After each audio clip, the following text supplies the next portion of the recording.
1º de setembro de 2020, são 19 horas e 12 minutos. É a aula de organização política e administrativa da República Federativa do Brasil, é a aula 1, primeira parte.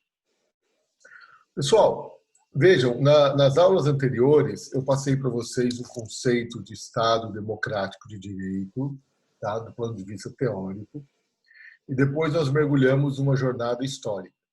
Por quê? Nessa jornada histórica eu tentei mostrar para vocês as origens dos Estados Unidos da América, tentei mostrar para vocês como o sistema, as ideias iluministas, os sistemas de um Estado democrático, não democrático no primeiro momento, né, talvez no segundo momento, mas de um Estado de direito no primeiro momento, com tripartições de poderes, uma Constituição escrita, o princípio da igualdade, da legalidade, como essas ideias iluministas, né, burguesas, elas encontraram um vasto campo de abertura lá na América do Norte e deram origem aos Estados Unidos da América, que desde sempre foi uma república federativa. Mostrei para vocês que lá na América do Norte, as 13 ex-repúblicas inglesas, né, conseguiram a sua independência e, após conseguir a sua independência, formaram 3 estados soberanos independentes. Mas, com o passar do tempo, esses estados desejaram se unir para formar um país mais forte, só que eles também não queriam desaparecer do mapa, né, perder a sua identidade, já que eles já estavam constituídos, já tinham Constituição, Poder Legislativo, Administração Pública e Judiciário. Então, na Convenção da Filadélfia, as ideias fluíram e eles acabaram inventando, digamos assim, um novo modelo de Estado, que é basicamente esse que está aqui na tela para vocês, né? Os Estados membros da Federação continuariam existindo, mas através da criação da Constituição dos Estados Unidos foi criada a União, que passou a exercer a sua atribuição em todo o território nacional, enquanto que os estados, cada um exerce a sua competência dentro do seu respectivo território. A Constituição norte-americana cria a União, estabelece o poder executivo, legislativo e judiciário da União e estabelece quais são as atribuições da União. E simplesmente diz que tudo aquilo que não for atribuição da União continuará sendo atribuição dos estados. Aí eu falei para vocês que os estados abriram mão da sua soberania, mas permaneceram com uma autonomia constitucional, ou seja, a partir da Constituição norte-americana, os estados passam a ter poderes para realizar tudo, mas somente aquilo que a Constituição Federal lhes permitia, ok? Antigamente eles eram soberanos, faziam o que bem entendiam. Agora não, agora eles estão limitados pelo texto constitucional, ok? Então, quando nós observamos a Federação Brasileira, a Federação Norte-Americana, nós vamos encontrar 2 entes, né? A União e os Estados. Bom, passo seguinte, eu passei a analisar com vocês a evolução histórica do Estado brasileiro. E o Estado brasileiro, como bem visto por todos, possui uma evolução histórica bastante distinta da norte-americana, né? Primeiro, porque a nossa colonização, né? Nós somos apenas uma colônia, né? E antes de nós conseguirmos a nossa independência, a família real portuguesa veio para o Brasil e o Brasil acabou sendo elevado à categoria de Reino Unido de Portugal, Brasil e Algarves. Ou seja, o Brasil acabou se tornando um Reino Unido, né? Acabou se tornando um modelo monárquico, ok? E um modelo monárquico muito mais próximo do absolutismo do que do Estado de Direito propriamente dito, democrático. Depois, com a nossa independência, né, Dom Pedro I se intitulou Imperador do Brasil, foi feita a Constituição com 4 poderes, né, porque ele estava imbuído do poder moderador. Mas, em 1889, foi proclamada a República, e aí sim, quando a proclamação da República, foi introduzido no Brasil o modelo federativo norte-americano. Então, enquanto nos Estados Unidos a federação é fruto de um processo histórico, né, da evolução histórica do país, aqui no Brasil, na verdade, foi um modelo que foi introduzido. Também é um processo histórico, mas é um modelo que já existia e acabou sendo introduzido. Aí mostrei para vocês que ao longo do século XX, essa questão monárquica, da concentração do poder na mão do executivo, sempre esteve presente na história política brasileira. porque tivemos 3 períodos ditatoriais, né? 2 períodos com Getúlio Vargas, né? O golpe de 1930, depois o golpe de 37, com a proclamação do Estado Novo, e depois o golpe militar de 64, que perdurou até a Constituição de 88. Bom, vistas essas questões históricas, que passo a passo eu vou voltar com vocês, porque sempre que eu estiver falando de um instituto, propriamente dito, eu volto para contar para vocês a origem desse instituto, porque eu considero isso importante. Mas, a partir da aula de hoje, nós vamos fazer uma análise da República Federativa do Brasil, da estrutura do Estado brasileiro, à luz da Constituição Federal de 1988. Então, vejam só, gente. A Constituição Federal de 1988, ela possui vários títulos. O primeiro título fala dos princípios gerais. O segundo título fala dos direitos e garantias fundamentais. E o terceiro título trata da organização do Estado. A nós, aqui nesse curso, muito irá nos interessar o título 3, porque nós vamos tratar de organização do Estado brasileiro. Mas, para nós compreendermos, né, como está organizada a República Federativa do Brasil na Constituição de 88, Mister faz uma análise detalhada do artigo 1º e do artigo 18. Vejamos o que prescreve o artigo 1º. A República Federativa do Brasil, formada pela união indissolúvel dos estados e municípios e do Distrito Federal, constitui-se um Estado democrático de direito e tem como fundamentos. Então vejam, gente, como é importante vocês terem um conceito de Estado democrático de direito, porque isso vem plasmado logo no artigo 1º da Constituição. O artigo 1º aduz: a República Federativa do Brasil constitui-se um Estado democrático e de direito.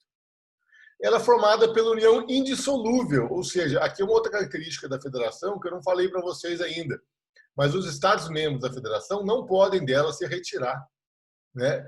Existe um consenso aí de que os Estados-membros sempre devem permanecer na federação. Mas isso é uma meia-verdade, né? Porque se o país se enfraquece, pode ser que algum Estado venha querer a sua independência. Como foi o caso da queda das repúblicas socialistas soviéticas, né? A União das Repúblicas Socialistas Soviéticas era o Estado federal. E quando ele ruiu, vocês vejam que a Ucrânia saiu, né? A Bielorrússia, né? A Letônia, Estônia, Lituânia, né? Então, houve uma desintegração do país. Bom, mas isso não vem ao caso. O que vem ao caso é o seguinte: a República Federativa do Brasil constitui-se pela união indissolúvel dos estados e municípios e do Distrito Federal. Agora vamos para o artigo 18. O artigo 18 é o artigo que inaugura o capítulo 1, que trata da organização político-administrativa do Brasil, que é exatamente o tema da nossa aula. Então ele fala: a organização político-administrativa da República Federativa do Brasil compreende a União, os estados, o Distrito Federal e os municípios, todos autônomos nos termos dessa Constituição. Se tivéssemos em sala de aula e vocês estivessem com a Constituição aberta, eu iria dizer: gravem o todos autônomos nos termos dessa Constituição. Pessoal, analisando esses 2 artigos da Constituição de 88 e analisando esse esquema que eu mostrei para vocês da Constituição norte-americana, qual é a primeira diferença que salta aos olhos?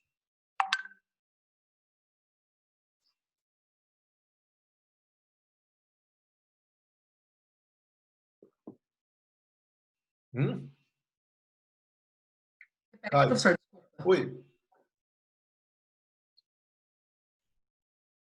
Ó, a organização político-administrativa da República Federativa do Brasil compreende a União, os estados, o federal e municípios.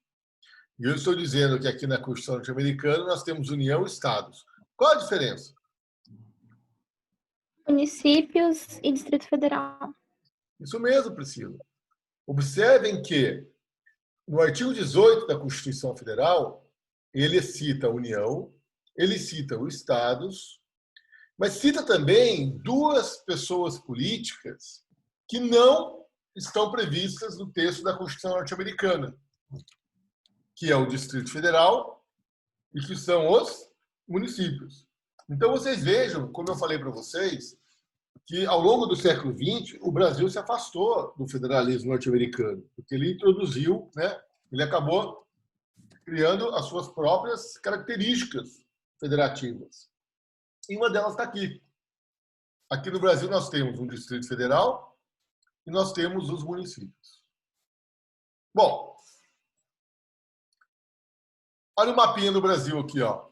Quando vocês faziam uma aulinha de geografia, tinha esse mapa aqui, não tinha? Né?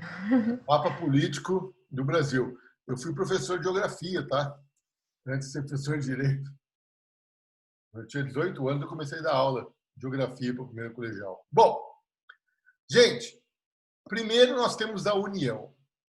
A União é a pessoa política que exerce as suas atribuições em todo o território nacional. Tudo bem?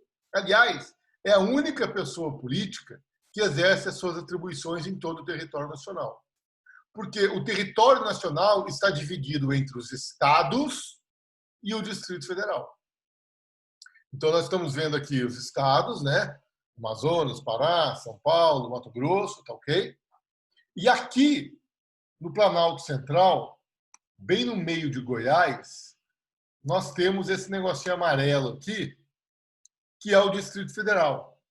E aí eu queria perguntar para vocês, para que serve o Distrito Federal? O que tem de tão importante no Distrito Federal?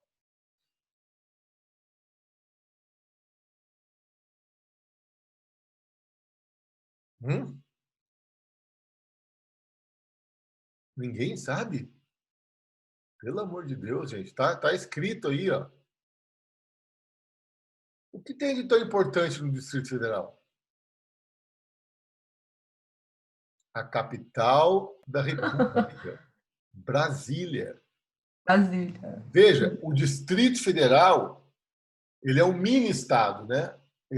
O Distrito Federal, ele não é um estado, porque ele não possui as mesmas características do estado. Nós dizemos que ele é equiparado ao estado. Só que ele é um pouco diferente do estado e eu vou mostrar adiante para vocês o porquê. Mas a grande importância do Distrito Federal, o porquê ele foi criado, é que o Distrito Federal tem como função precípua abrigar a capital da República, que é a cidade de Brasília. Vejam, todos os órgãos de cúpula da União localizam-se em Brasília. O Congresso Nacional, que é o Poder Legislativo, o Supremo Tribunal Federal, o Palácio do Planalto, a Advocacia Geral da União, a Procuradoria Geral da República, ok? Então, todos os órgãos de cúpula da União estão localizados em Brasília. E Brasília está localizada dentro do Distrito Federal. Tudo bem para vocês até aqui? Bom, e os estados estão divididos em municípios. Os municípios, na verdade, são os poderes locais, né? Eu coloquei no slide aqui para vocês, né, o Vale do Paraíba, que é a nossa região.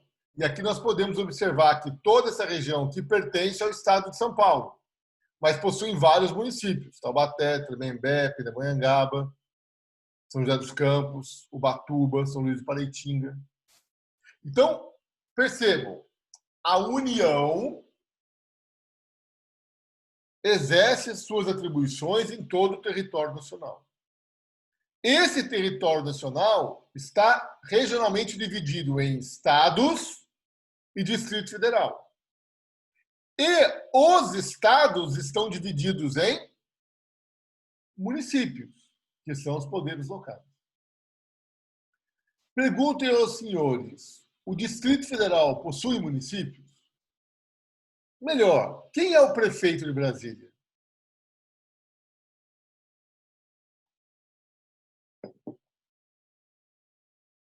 Vocês já ouviram falar do prefeito? Vocês estão quietos hoje? O que houve? Caio, quem é o prefeito de Brasília? Eu acho que não tem prefeito de Brasília. Ah, comigo ou outro Caio? Pode ser. Acho que os dois responderam, mas eu não faço a menor ideia quem que é o prefeito de Brasília, não, professor. Gente, presta atenção. Não existe prefeito de Brasília. Sabe por quê? Porque o Distrito Federal ele não é dividido em municípios. Observem, o Distrito Federal, ele não tem município. Ok? Então, quem é que governa o Distrito Federal? É o governador do Distrito Federal.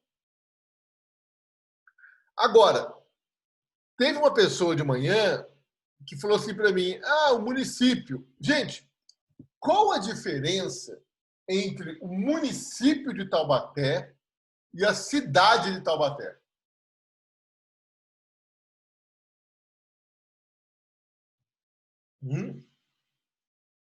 Cidade é a parte urbana e o município abrange a parte rural também? Quem falou aí? Sara. Quem? Eu, professor, Sara. Boa noite, tudo bem? Vamos lá, quem que ajuda a Sara? Qual a diferença entre eu falar cidade de Taubaté e município de Taubaté?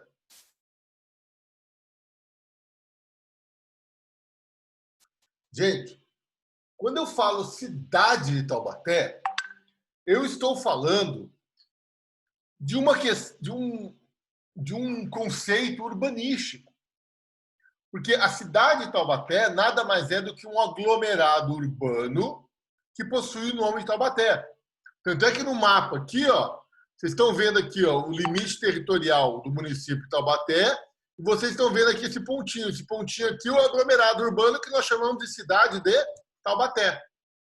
Agora, o município de Taubaté é uma pessoa política de direito público interno com autonomia constitucional. Porque, veja só, o município de Taubaté, ele possui poder legislativo, então ele possui leis municipais, ele possui poder administrativo, poder executivo, né? Ou seja, ele possui administração pública, ele possui um prefeito que governa o município, ele possui administração pública própria. Estão entendendo a diferença?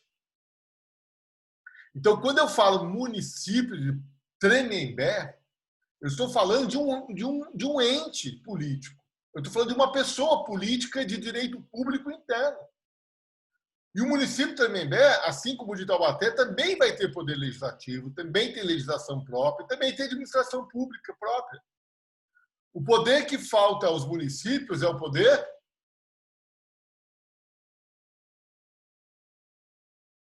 judiciário? É o poder judiciário. Se são 3 poderes, eu falei que eles têm 2, obviamente, lhes falta o terceiro poder, que é o poder judiciário, né? Todos vocês sabem, os municípios não possuem poder judiciário. Ok? Então, observem que o conceito de município é um conceito jurídico, porque o município ele tem território, tem zona urbana, tem zona rural, ele tem poder legislativo, ele tem poder executivo. E o município possui autonomia constitucional para exercer todas as atribuições que a Constituição lhes imputa. Entenderam? Agora, olha só. Se eu colocar um mapinha político aqui do Distrito Federal, estão vendo aqui? Ó, esse é o mapinha político do Distrito Federal. Então, aqui eu tenho ó, plano piloto, depois eu tenho aqui ó, Taguatinga, Vicente Pires, Águas Claras, Guará.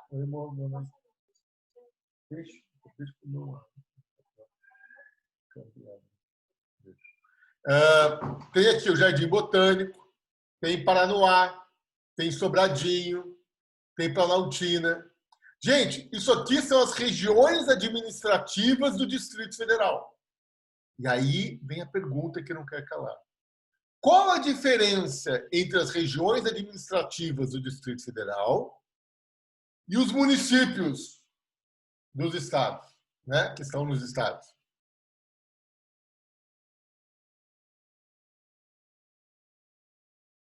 Gente, essa é uma pergunta chave. Essas regiões administrativas não têm poder executivo e legislativo próprio?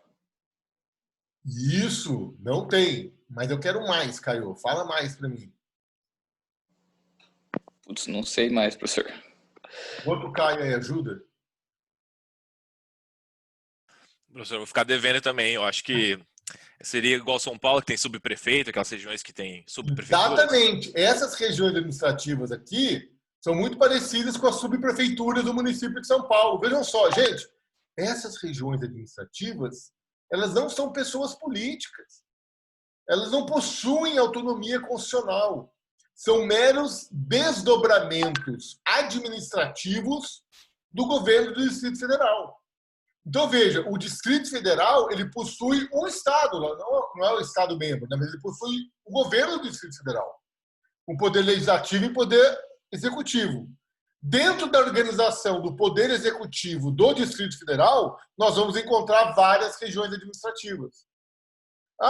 Vai ter um administrador para Planaltina? Vai ter, mas ele é nomeado pelo governador do Distrito Federal. Ele não é escolhido pelo povo, percebe?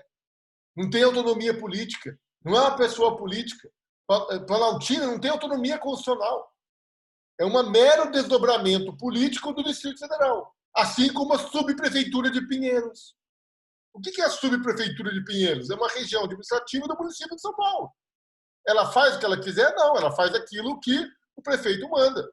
Mas tem subprefeitura, mas a subprefeitura é pau-mandado do prefeito.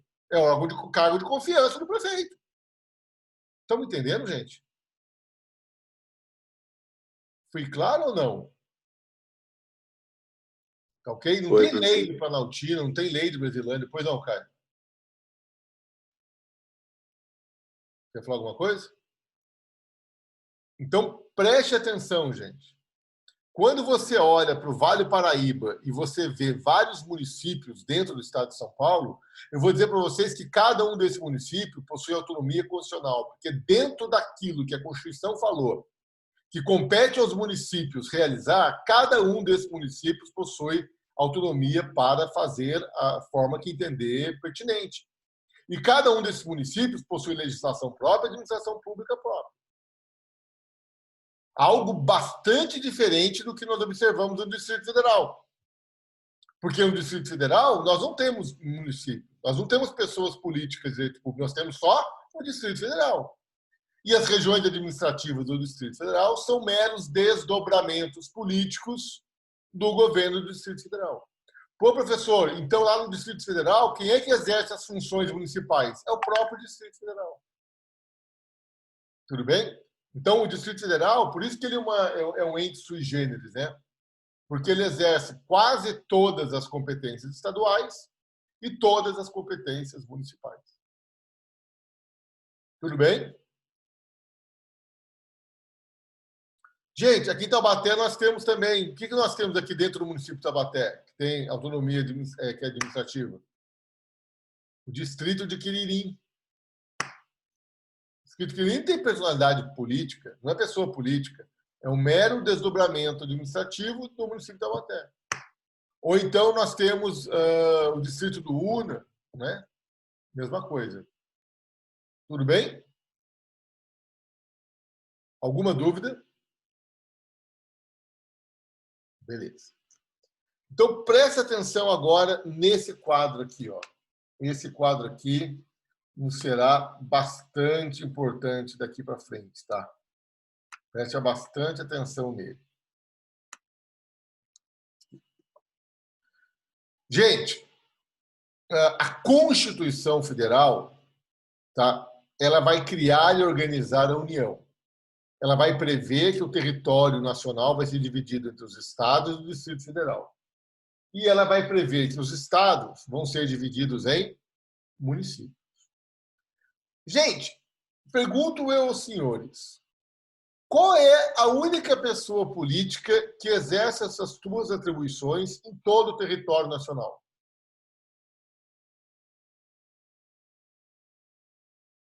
Jesus, tem alguém aí? Presidente? Qual é a pessoa política que exerce as suas atribuições em todo o território nacional?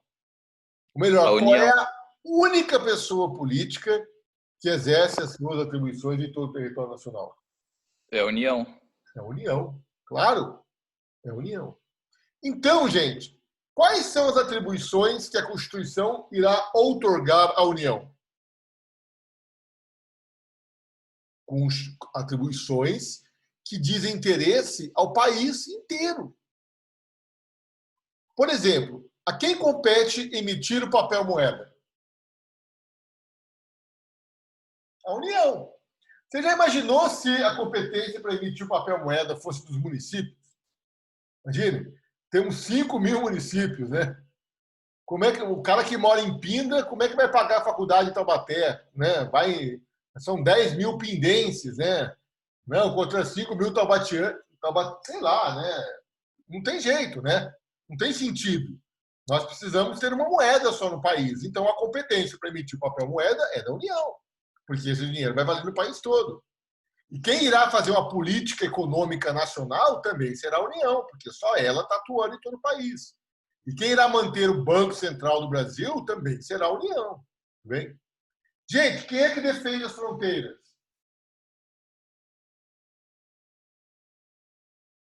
A União. Porque dá uma olhadinha no mapa aí, ó. Ó, Rio Grande do Sul, Santa Catarina, Paraná, Mato Grosso do Sul, Mato Grosso, Rondônia, Acre, Amazonas, Roraima, Pará e Amapá. Todos esses países, todos esses estados fazem fronteira com outros países. Você imaginou se cada um deles defendessem o país de forma isolada? Percebam? Não ia dar certo. Então, quem é que tem que defender as fronteiras? Quem é que tem que manter o controle da entrada e saída de pessoas do país? É a União. Porque ela vai controlar todas as fronteiras. O Brasil inteiro. Tudo bem isso para vocês? Agora, os problemas que são de interesse local. Aquelas questões que interessam somente as localidades. Para quem que a Constituição Federal outorga competência para realizar essas questões? Quem? Aos municípios. Aos municípios. Por que, Yasmin?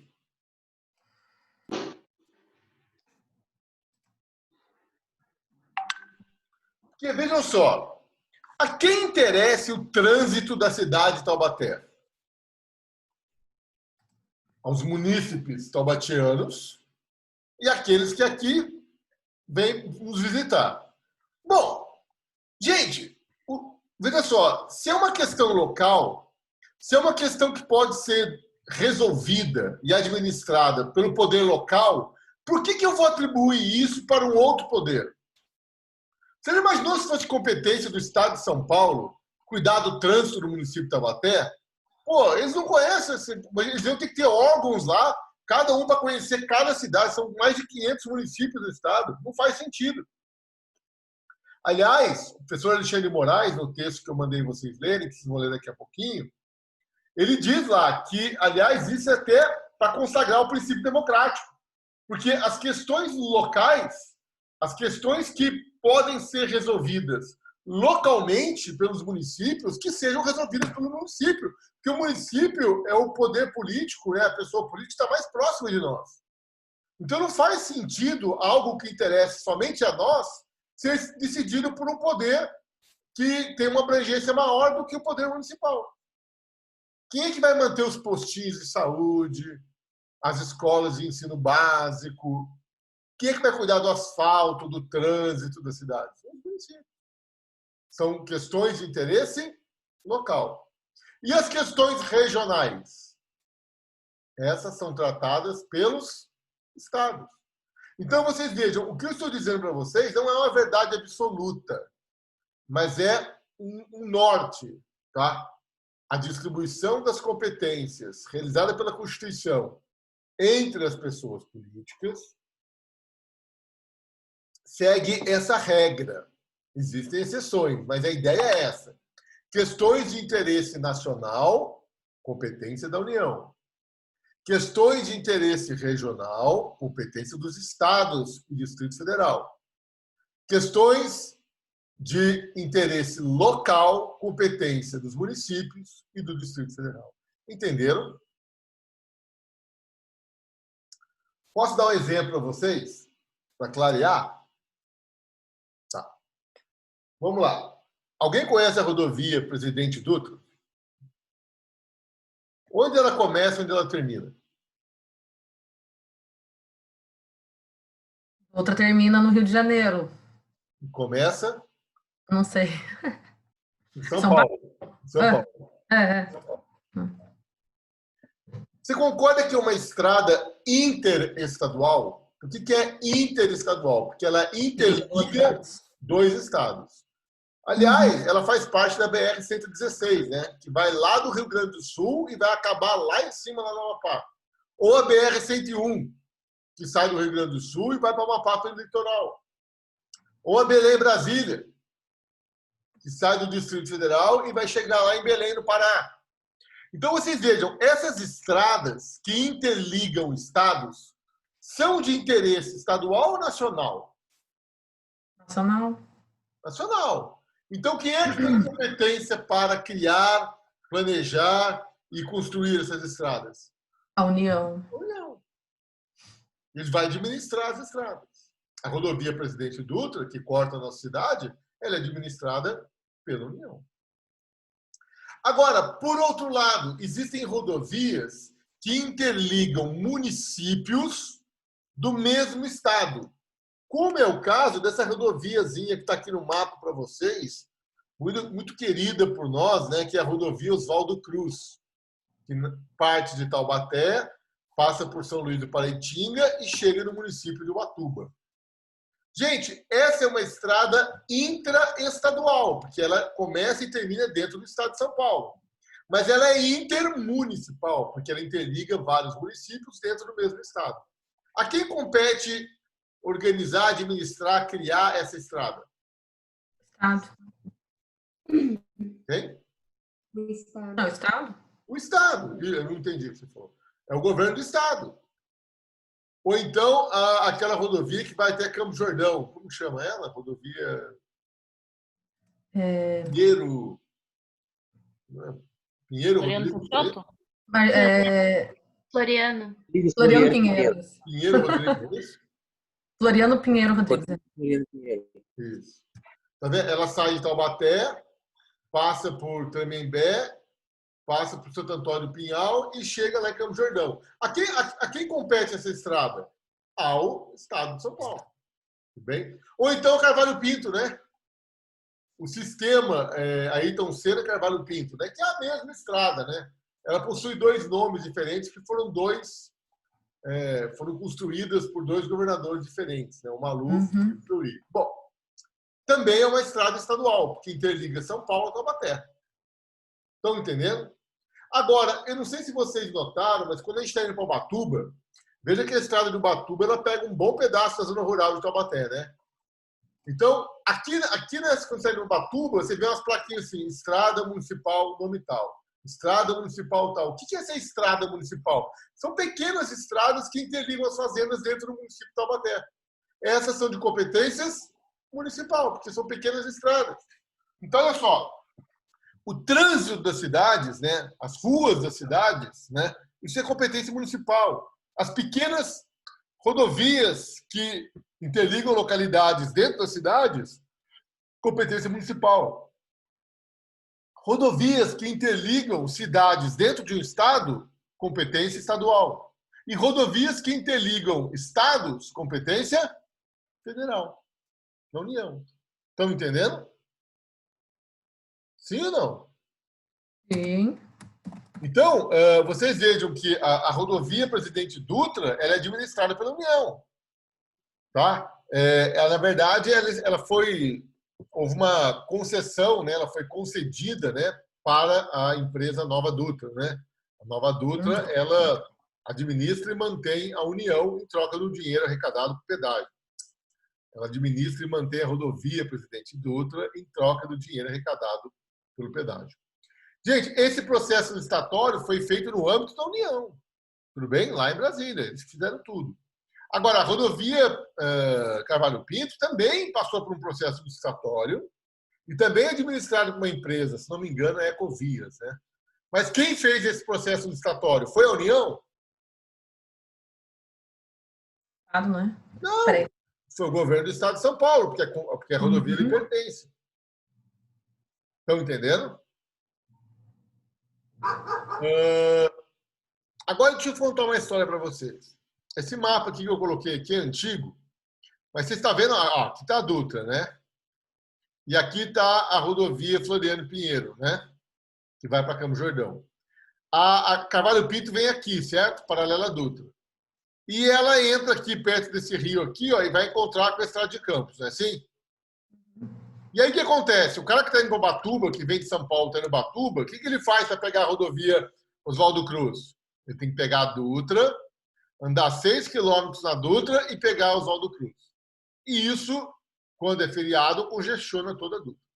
Então, o que o governo do estado de São Paulo falou? Opa, temos que construir, temos que interligar a Carvalho Pinto com a rodovia Oswaldo Cruz. Temos que terminar esses 6 quilômetros aí que faltam. Gente, quem é que vai fazer o projeto? Quem é que vai pagar as desapropriações? Quem é que vai construir a rodovia? É o estado de São Paulo. É o estado de São Paulo, porque a rodovia lhe pertence. Aliás, existe hoje um projeto para estender essa rodovia até Aparecida. Quem que vai fazer isso? É o estado de São Paulo, tudo bem?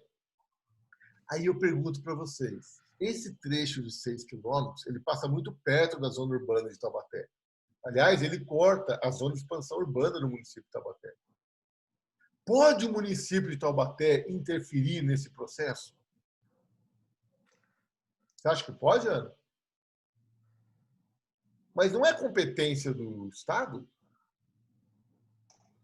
Então, eu não, por ser competência do Estado. Desculpa, Ana, pode falar. Não, é porque é competência do Estado a rodovia, só que ela está atrapalhando o município, então o município pode entrar. Não, ela não está atrapalhando o município, ela está ajudando o município, né? Está ajudando, mas vai cortar uma parte da cidade, vai ir ali no meio da zona de progresso urbano. Então, mas entre Estado e município, não sei. O Estado não prevalece, dependendo? É por questão de hierarquia, pensei nisso. Pode o prefeito do município de Taubaté chegar e falar assim, senhor governador do estado, você não vai fazer da rodovia aqui. Porque ele pode ser machão, mas o governador pode ser mais macho que ele e falar que vai. Então, aí você tem que ver de quem é a competência constitucional, entendeu? Do Estado. Então, se a competência constitucional é do Estado, o município não pode se intrometer. Estão entendendo? Uhum. É a mesma coisa, o município de Taubaté ele quer muito que a União, né, faça aquelas vias marginais, a rodovia Presidente Dutra, como tem na São José dos Campos. Ele não pode obrigar a União a fazer isso, porque isso é algo que é de competência da União, estão entendendo? Tudo bem?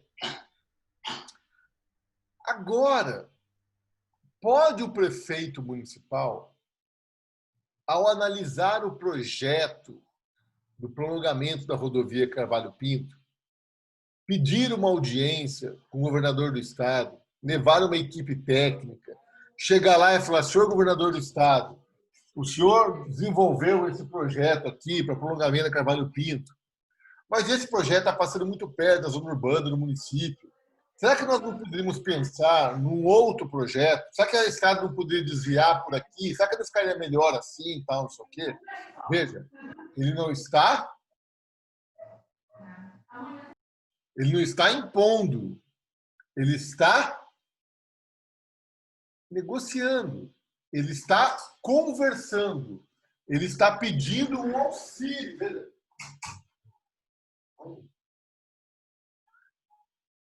Ele está pedindo uma ajuda. Estão entendendo? Ele não está impondo. O prefeito não bateu lá no Palácio do Bandeirantes e falou, governador, aqui não quero, não vai ser assim. Não é isso. Ele falou, olha, eu sei que tem um projeto, nós queremos esse prolongamento, vai ajudar o tráfego na rodovia Presidente Dutra e tal. Só que esse projeto que vocês fizeram, eu acho que ele poderia ser melhor elaborado. Eu acho que a estrada, em vez de passar por aqui, podia passar por ali. Porque aqui está muito próximo. Veja bem, gente. Aí ele está conversando, ele está dialogando com o governo do estado. Se o governo do estado entender que ele tem razão, se o governo do estado entender que não é verdade, olha, né? A ideia dele até que é boa, o governo do estado vai acatar. Sabe como que se chama isso? É federalismo de cooperação. Veja, é uma pessoa política cooperando com a outra. Veja, aqui eu não estou impondo nada. Ninguém está impondo nada. O Estado de São Paulo tomou uma decisão. Vai fazer o prolongamento da rodovia. A rodovia é de competência dele. A rodovia vai sair. Só que ele fez um traçado que o município acabou entendendo que não é o mais adequado. E foi conversar com o governo do Estado. Se ele convencer o governador do Estado que realmente tem que alterar o traçado, eles vão alterar. Mas é sem imposição, tudo bem? Alguns anos atrás, eu acho que vocês eram bastante crianças nessa época ainda, no Dia das Mães, houve uma rebelião do PCC no estado de São Paulo. Se não me engano, foi em 2006, né? E eu lembro que fechou escola, fechou tudo, né? Foi um Deus nos acuda, né? A quem compete manter ordem na segurança pública? Ao governo do estado de São Paulo. Então, nós tínhamos um problema de segurança pública no governo do estado de São Paulo. A União poderia fazer alguma coisa? Veja, gente. Poderia. Poderia fazer o quê? No caso, se ele achasse que, naquele caso, o Estado ele não tinha competência por algum motivo, ele poderia intervir. Então, aí, veja bem, posso no mesmo? Rose. Rose, veja bem. Aí, a intervenção da União no Estado é uma situação muito drástica, tá? Que, aliás, nós vimos no Rio de Janeiro, mas é uma questão muito drástica. No Rio de Janeiro e também em algum presídio lá para cima, né? Que eu esqueci qual que é agora.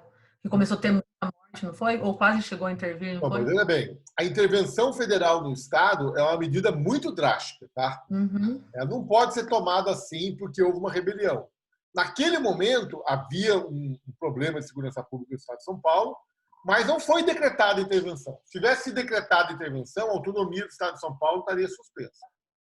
Mas não foi decretada a intervenção. O que o presidente da República poderia fazer? Nada. Sabe o que ele fez? Ele pegou o telefone e falou assim: governador do Estado, que é o presidente da República. Tudo bem? Tudo bem. Governador do Estado, eu estou sabendo o que está acontecendo aí. Você está precisando de ajuda? A cooperação. A governadora do Estado fala: muito obrigado, senhor presidente. Pode deixar que nós já estamos mantendo a coisa em ordem aqui, nós já estamos colocando a casa em ordem. Então tá bom, se precisar de alguma ajuda, você me liga. Tá bom, muito obrigado. Pum, pegou o telefone. Porque a competência não é da União, percebe? Agora, o Rio de Janeiro foi um pouco diferente, né? O governador do Estado ligou para o presidente e falou: manda a tropa nacional, ou no Ceará, né? No Ceará, né? É Ceará também.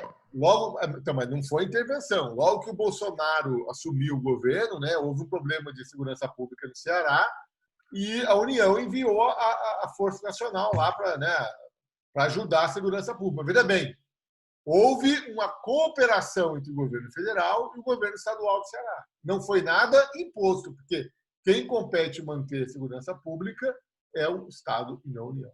Tudo bem? Estão entendendo isso? Um outro exemplo que eu poderia dar para vocês também é a questão das polícias. Gente, a União não tem a sua polícia?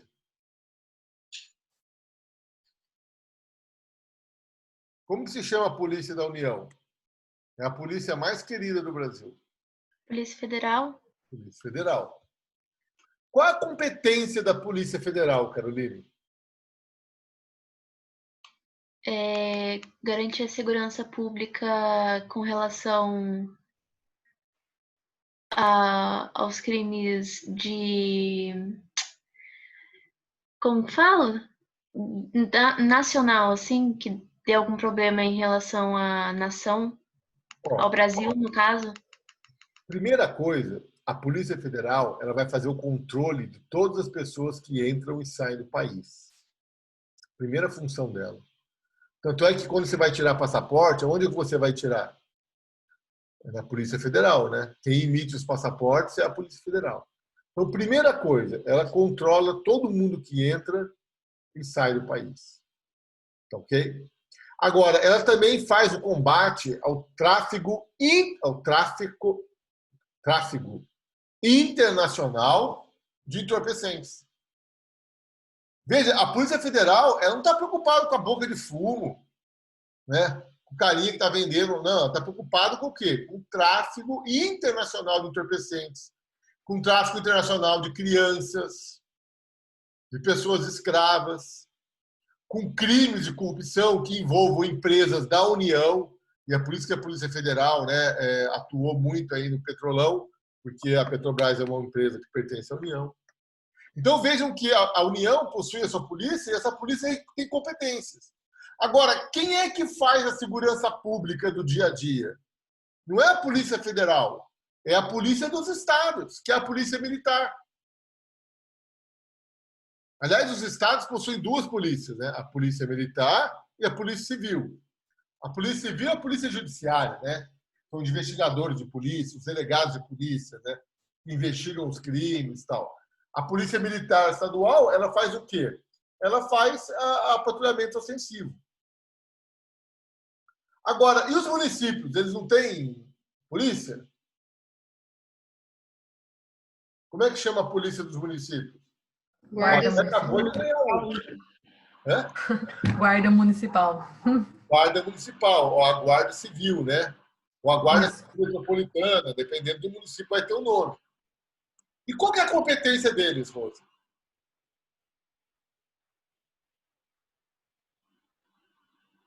Eles estão mais...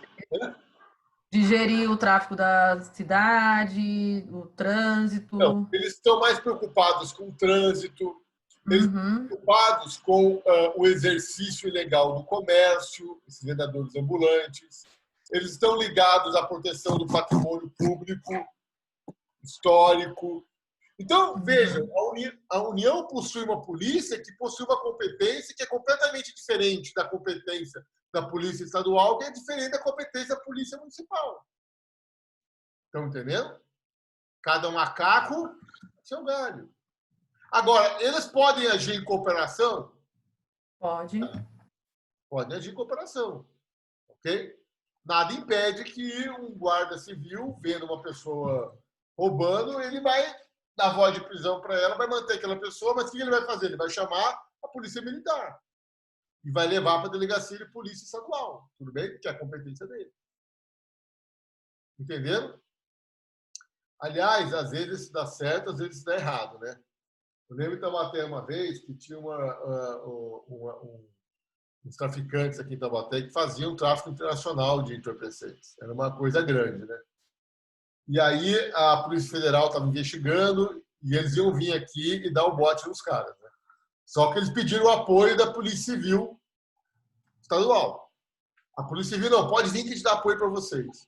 Na hora que eles chegaram, os caras tinham acabado de sair da casa. Ele fala, poxa vida, quase pegamos eles, né? Os caras acabaram de sair. O que aconteceu? A Polícia Federal foi embora. Passou um mês, a Polícia Federal voltou. Mas ela não avisou a Polícia Civil. Ela voltou e foi lá e prendeu os caras. Porque o que provavelmente ocorreu na primeira oportunidade? Né? A Polícia Civil foi lá e avisou os traficantes. Né? Tudo bem? Mas, esse é um caso isolado. Né? Mas, a rigor, as polícias elas podem e devem agir em cooperação uma com as outras. Okay? Nada impede isso. Mas cada uma atua dentro das suas competências. Estão entendendo, gente? Eu estou dando todos esses exemplos para vocês porque eu quero explicar uma coisa muito, muito, muito fácil para vocês. A União é superior aos Estados? A Rosa, ó, sim. E os Estados são superiores aos municípios?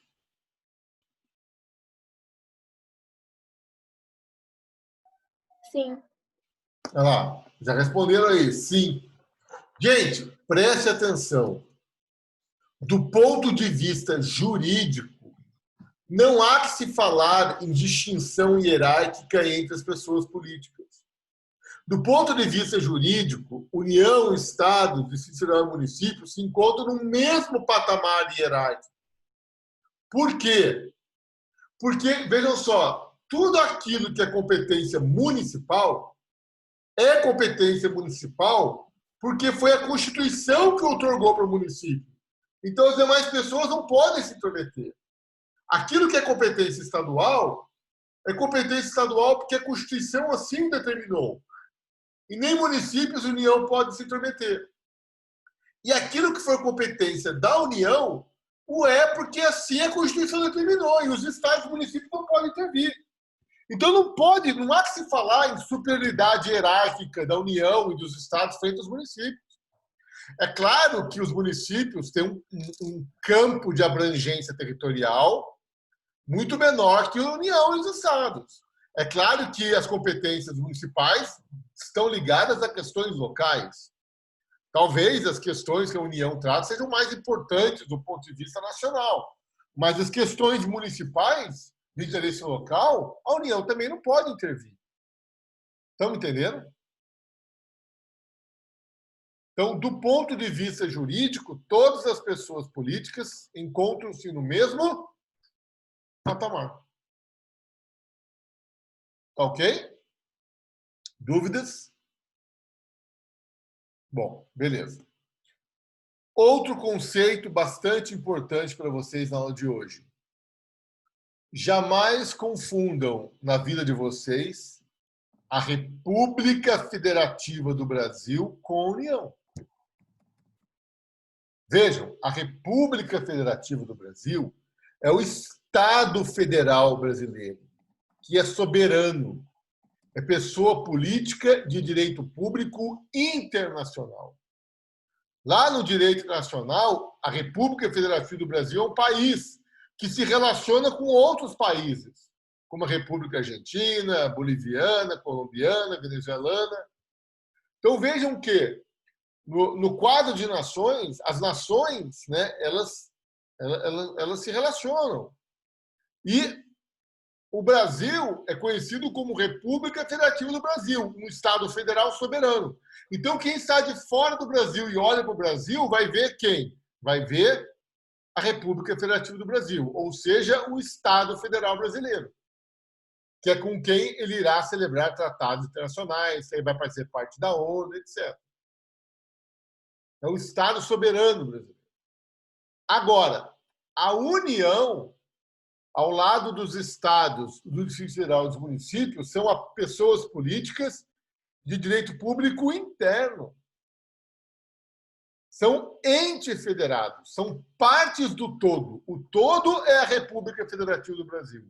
E, internamente falando, esse todo, que é a República Federativa do Brasil, se organiza através dessas 4 pessoas políticas de direito público interno, com autonomias constitucionais distintas, que são a União, os estados, o Distrito Federal e os municípios. Dúvidas? Por que vocês confundem a União com a República Federativa do Brasil? Quem poderia falar? Só um minutinho, eu vou fechar a porta.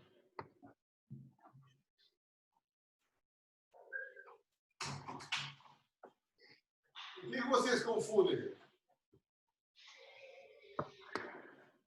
Porque, preste atenção, os órgãos da União, eles, ora atuam em nome da República Federativa do Brasil, ora eles atuam em nome da União, propriamente dito. E é isso que é importante vocês terem em vista, porque é um órgão, mas que possui função dúplice. Então, eu tenho um exemplo para vocês aqui, ó, a Presidência da República. A Presidência da República é o poder executivo da União. Agora, o Presidente da República, quando visita um país amigo e celebra um tratado internacional com esse país amigo, ele não está agindo em nome da União, ele está agindo em nome da República Federativa do Brasil. Ele age como chefe de Estado. Então, é a República Federativa do Brasil, representada pelo seu presidente, celebrando um tratado internacional com a República Popular da China, por exemplo. Estão me entendendo? Agora, quando o presidente da República está atuando dentro do país, está editando uma medida provisória que visa congelar o salário mínimo, aí ele está atuando como chefe da União, exercendo uma função constitucional em nome da União, na qualidade de chefe de governo. Entenderam? A mesma coisa é o Congresso Nacional. O Congresso Nacional é o poder legislativo da União. Mas quando o Congresso Nacional emenda o texto da Constituição e mexe nesse esquema da República Federativa do Brasil, vocês acham que o Congresso Nacional está agindo em nome de quem? Ai, caramba. Peraí, a União. O Congresso Nacional ele emenda a Constituição e altera a configuração da República Federativa do Brasil, do Estado Federal Brasileiro. Vocês acham que ele está agindo em nome de quem? Da União ou da República? Não, da República, desculpa. Da República. Percebem? Eu, às vezes, até tenho... Pois não, Sara. Mas, assim, o que eu entendi foi que a União é em relação ao governo interno do país, certo? Certo. E daí, se ele está modificando essas coisas na Constituição, não está mexendo na governança interna do país? Está mexendo na estrutura do Estado Federal Brasileiro. Não está exercendo... Ele não está fazendo algo que é de competência da União. Ele está vindo aqui em cima e mexendo a configuração do Estado Federal Brasileiro. Daí eu não posso dizer que ele está agindo no nome da União. Porque sabe por quê, Sara? Se eu falar isso, eu vou ter que colocar a União aqui em cima. Eu vou ter que dizer que a União é superior às demais pessoas políticas. Estão entendendo? Então, na verdade, as pessoas que ocupam os cargos da União, realmente elas têm um poder a mais. Por quê? Porque, além de exercer as competências que a União possui, que são previstas na Constituição, eles podem ir lá e alterar o texto constitucional, ou seja, mexer no desenho do Estado Federal Brasileiro. Só que, quando eles fazem isso, eles não estão agindo em nome da União, eles estão agindo em nome da própria República. Entenderam, gente?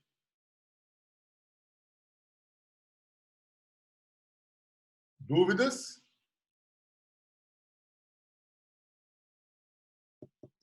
Alguma dúvida? Ninguém vai falar nada? Nenhuma dúvida? Todo mundo entendeu tudo certinho? Poxa.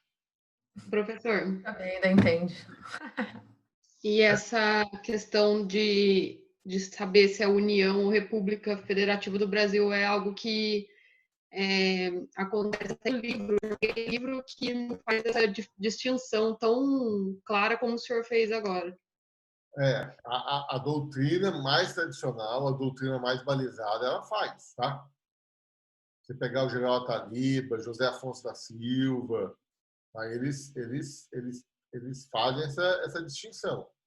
Agora, se você pegar uma doutrinazinha mais simplesinha, realmente eles acabam misturando essas duas coisas, né? Sim. Gente, para a gente terminar a aula, eu queria fazer uma pergunta para vocês. Lá nos Estados Unidos, eu só tenho União e Estados, não é isso? Eu não tenho Distrito Federal e municípios? Qual é a capital da República Norte-Americana? Qual? Washington.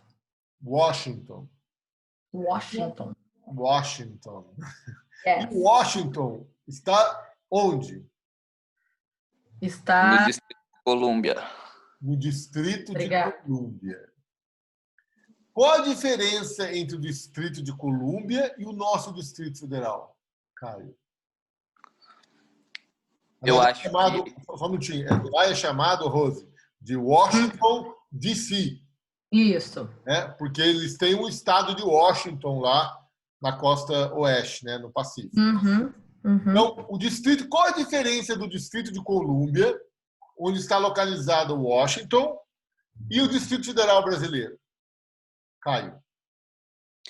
Eu acho que é porque o Distrito de Colômbia, a cidade de Washington e o Distrito de Colômbia, por exemplo, são entes diferentes. Lá,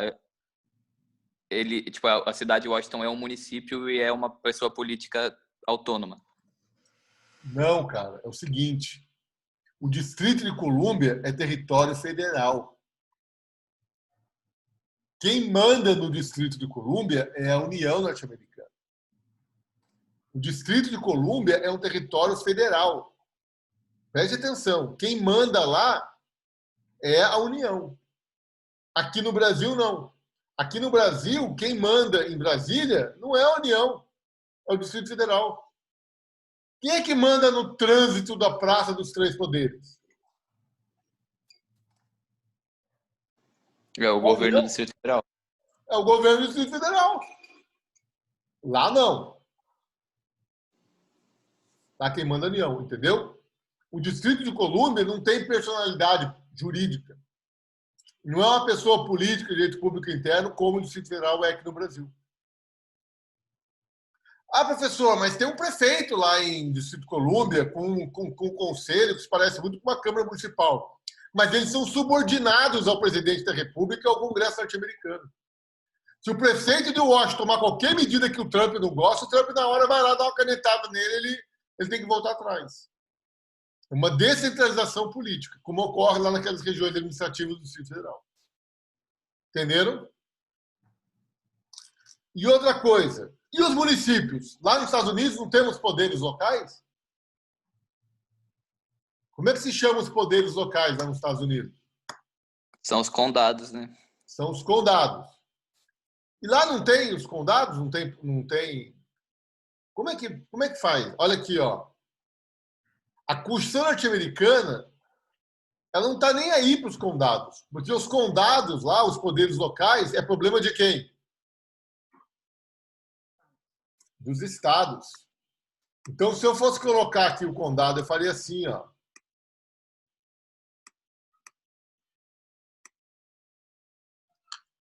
Puxa. Eu faria assim, ó.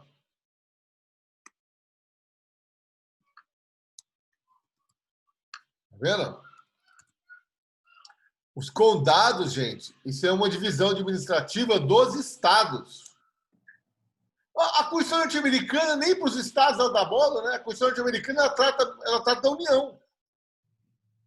E ela fala, tudo que não for competência da União é competência dos estados. Então, quem tem competência lá para organizar os poderes locais? São as constituições dos estados. Aqui no Brasil, não. Aqui no Brasil, os poderes locais, os municípios, eles possuem autonomia constitucional, que a Constituição Federal aqui no Brasil trouxe os municípios para a categoria de pessoas políticas de direito público interno, com autonomia constitucional. Entenderam a diferença? Tudo bem? Dúvidas? Beleza. Então eu vou parar a gravação, vou fazer a chamada, tá legal? Aí eu vou também estipular o trabalho aqui para vocês, tá?